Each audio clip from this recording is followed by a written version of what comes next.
Now, Preston and Mary, Sheriff Swank expressed his frustration with the resolution, saying that it would limit how deputies collaborate with federal partners to protect public safety. He's calling it unconstitutional and says he will defy it.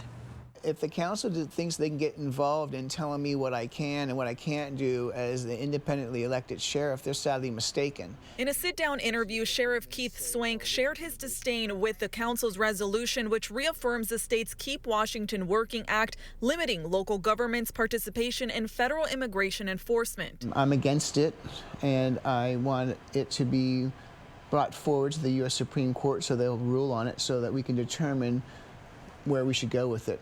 The council ruled that county resources should not be used to support most federal surveillance or registration programs. Sheriff Swank says the resolution could create confusion.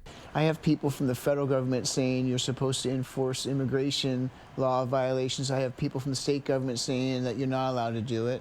And so I'm getting pulled both ways. During a council meeting Tuesday, several residents weighed in on how they want the county to address immigration enforcement. You have an obligation to protect them and protect us. All residents should feel safe to seek legal, health, and emergency services in Pierce County. Swank says he worries about the impact this resolution will have. Shows that we're sanctuary state, sanctuary county. The federal government's going to take away funding from us. But council members behind the resolution say it's about building trust, especially in immigrant communities who may fear reaching out to police. Unless it's required by law or court order, we are still going after criminals, and we are still going after people who are a threat to public safety and making our communities less safe.